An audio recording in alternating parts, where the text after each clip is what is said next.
Ahoy there! Yes, you! My name is Silas. Should you accept the challenge, you are about to enter a domain of mystery and wonder, the creation of which was attributed to the late Oswald Paideia. Paideia crafted a world filled with demons, mythical creatures, paintings, and yes, even puppets. I'm just glad when we get representation beyond the usual Sesame Street episode. Ha! The work is titled The Abyss of the Deep, and it never saw the light of day for reasons that elude us presently. If this story intrigues you, then to learn more, please call I'm perfectly fine, I'm perfectly fine, I'm perfectly fine. And remember, tread carefully as you make your descent. In the blink of an eye, the serene view of a rolling ocean and clear skies became another empty room. Alethia's lantern rested on a pedestal beside her, which she grasped the moment she saw it. "You want to hold the lantern tightly, miss," Staples advised. "Few people understand what they could become in the absence of light." A purple door lay before them. "Do you know what's on the other side?" Alethea inquired. "Not particularly." "The saying goes, curiosity killed the cat," Alethea stated. "True," Staples replied, "but fortunately I am not a cat, and neither are you." "Touché," Alethea acknowledged. "But if you're my guide, shouldn't you know what lies ahead?" "Well, it's not so simple, miss. While I do have recollections of the terrain, the landscape itself constantly changes. It mirrors life in that sense. As a wise man once stated, you cannot step into the same river twice." The scene changed to the stage of an empty theatre. A figure wearing a yellow mask and a red hood sat at a wooden table on the stage. A black cat rubbed against his leg, prompting the masked man to speak to the cat. "My dear Mephistopheles, I cannot grasp your reasoning behind assuming a form so loathsome. Have you no shame, no repulsion? The humans find such creatures charming, but they're so detestable."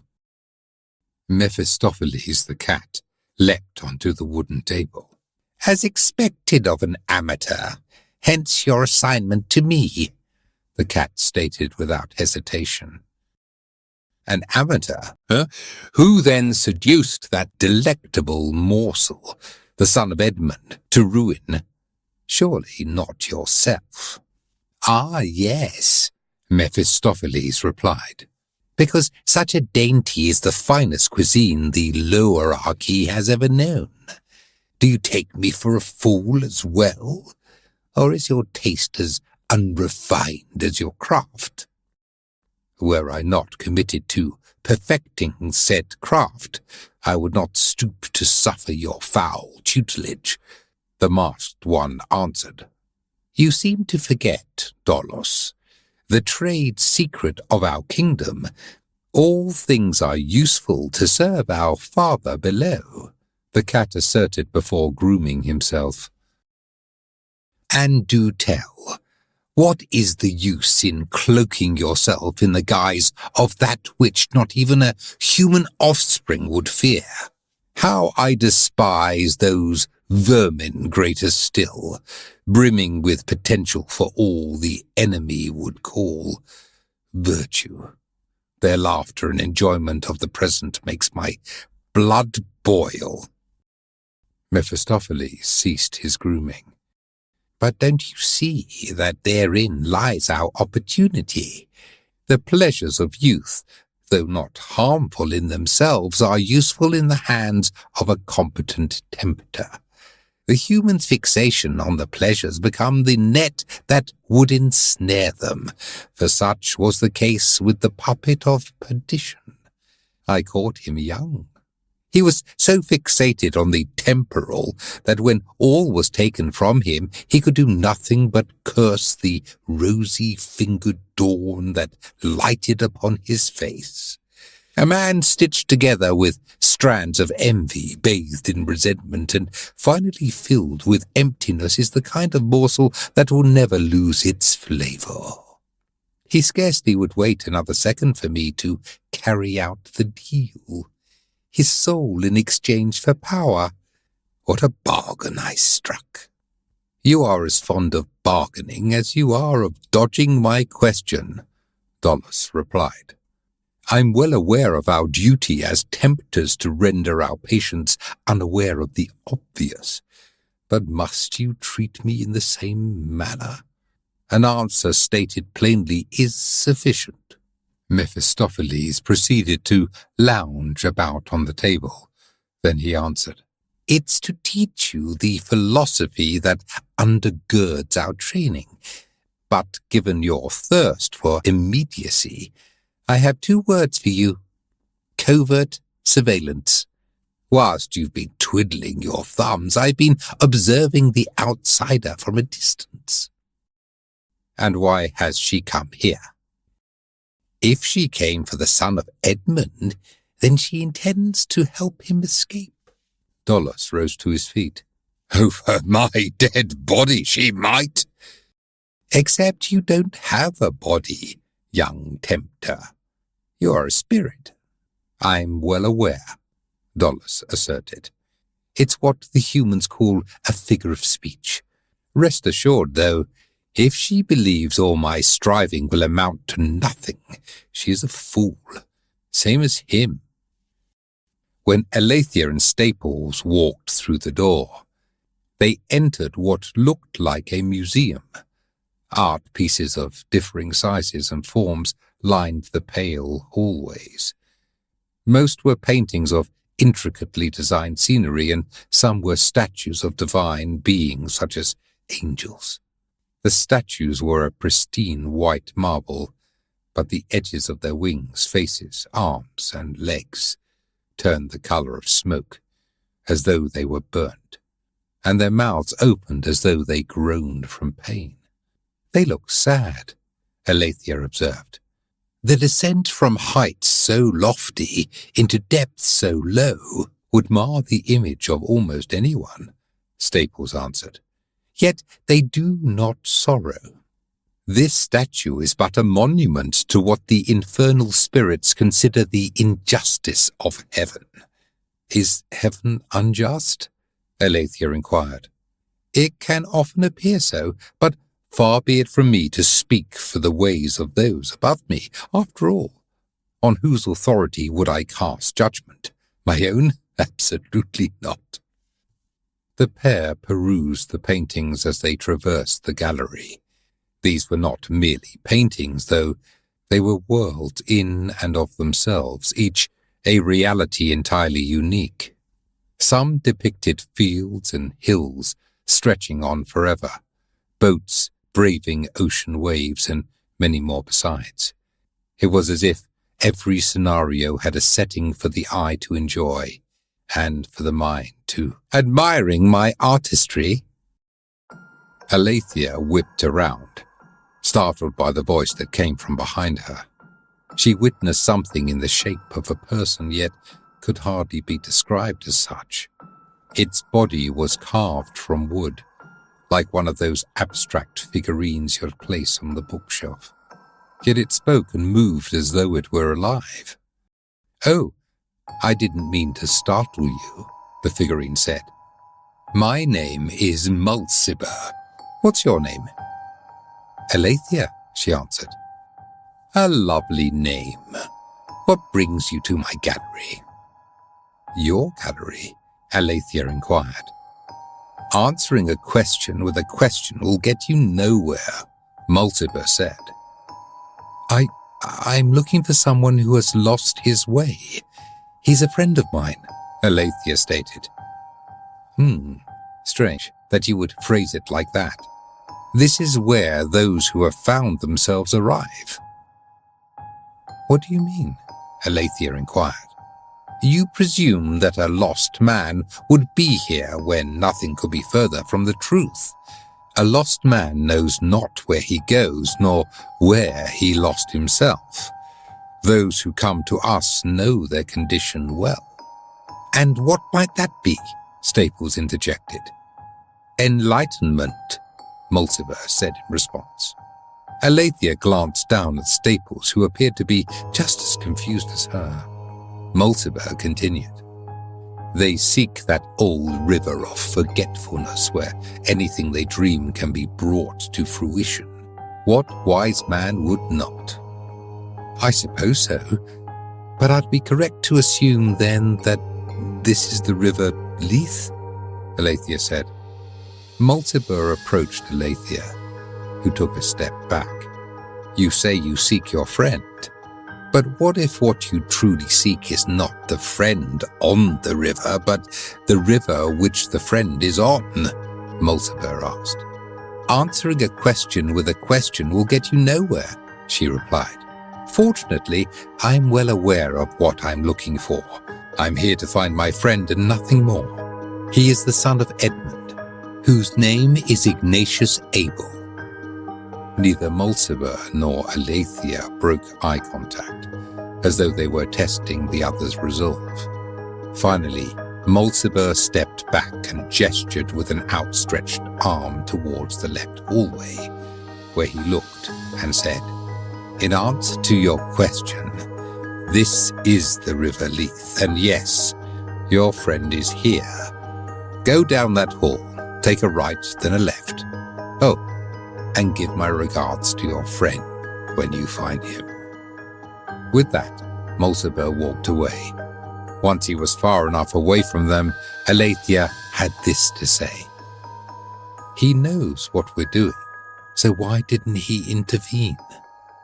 Perhaps he deems our endeavour as futile, Staples answered. As the two began to walk the halls, a few boys and girls wearing white clothes sprinted past them, chasing each other. Then the children split off, each running to a different painting. One by one they put their hands into the paintings, then their faces and finally their entire bodies. Alethea could hardly believe her eyes. Besides that, what struck her was that the paintings all moved as though the scenes were living and breathing worlds of their own. They were somewhat blurry, but the general shapes were discernible. Some depicted sprawling landscapes and massive buildings, while others displayed various groups of people. The two arrived at another hallway, and they saw a depiction of a young man next to a cavalry horse. When Alethea looked closer, she smiled. That's him, Alethea said. She hesitantly touched the canvas with her hand. Its surface rippled like water. Alethea turned to Staples, who nodded his head when his glance met hers. Then, just as the children did, she entered the painting before her, with Staples following close behind. But what awaited her was far from what she expected. It was a wide, open, flat area composed entirely of sand. A glass, dome-like barrier towered above them, narrowing into the shape of an opening that a massive corkscrew sealed. Beyond the glass, on all sides, lay an empty void extending on forever. Are we in some kind of bottle? Alethea wondered out loud. A creaking sound could be heard in the distance. The two saw something rocking back and forth but couldn't tell what it was, so they walked towards it. When they got closer, even though they could see it clearly, what they saw made little sense to them. They found a man, sitting on one of those wooden rocking horses you'd find in a nursery. The rocking horse was barely large enough to carry him, not at all the imposing stallion they witnessed on the painting's surface. And the man, he, by all appearances, was barely even human. He had no visible eyes, just empty sockets where eyes should have been. His face was hardened like stone, with cracks like freshly broken marble. A hole in his chest could be seen, as though his heart were ripped from its dwelling. The man rocked back and forth on that wooden horse, without a care in the world. He didn't notice Alethea and Staples watching him. He simply moved back and forth repeatedly. "Hello," Alethea said with trepidation. The man patted the neck of the rocking horse after he came to a halt. "Whoa, steady now. Sorry, my horse is difficult to stop when he starts moving." Alethea and Staples exchanged glances once more. The man stood up from the wooden horse and looked over at Alethea. "What brings you two here?" the man said. "Do you know a young man named Ignatius Abel?" Alethea asked. "I'm afraid not. The name doesn't sound familiar," the man replied. Alethea waited a moment to respond. "And I suppose you don't recognize me?" "I'd like to think I'd recall a face like yours, but unfortunately, no." "This was my fear," she said, "that you wouldn't remember me. But I haven't forgotten you, Ignatius. It's your voice that gave it away." The man looked down at his feet and up again as Alethea approached him. She stood directly in front of him and touched his cheek with her fingertips. "Terrible things have befallen you, haven't they?" she said softly. The man turned away as though he were uncomfortable. "I'm sorry, but I don't remember you. You must have me mistaken for someone else. Forgive me, but I have to go." The man mounted the wooden horse once more, only for Alethea to firmly place her hands on the horse's head. "Abel, listen to me. You are a retainer of the house of Lord Miguel. Your homeland is Zephyrus, the western domain of the kingdom of Aurora. Everything you love is in danger of being taken from you by the barbarians of the valley of Ikanaira. You are the son of Edmund Abel, and it's your duty to—" Okay, stop. I don't have the slightest idea of what you're rambling on about. Everything you just said is completely irrelevant to me." What are you saying?" "Of course it's relevant to you," Alethea replied. "But I'm supposed to simply believe you?" he asked. "You're going to have to trust me," Alethea answered. "Trust is earned, and you haven't earned my trust. Now, let me go about my business in peace." After a moment, she removed her hands from the wooden horse, and the man resumed the routine from before. Staples waved his little arms, trying to get Alethea's attention. She let out a sigh and walked over to Staples. "He's lost his mind," Alethea groaned. "That much is evident," Staples replied. "It'll take more than words to jog his memory. Look at this." Staples pointed at a small harp lying in the sand. "It is said that after all other faculties have departed, the last to leave is the sense of music," Staples said. Alethea nodded her head in agreement. She picked up the instrument and began to pluck the strings, getting a sense for the order of each note. It occurred to her that the harp was similar to the one Calliope played. Almost immediately, Alethea knew what she had to do. She started playing a familiar melody. Then the creaking sound of the wooden horse ceased, and the man rose to his feet. There, in the middle of a glass bottle, time stood still, and Ignatius Abel began to remember.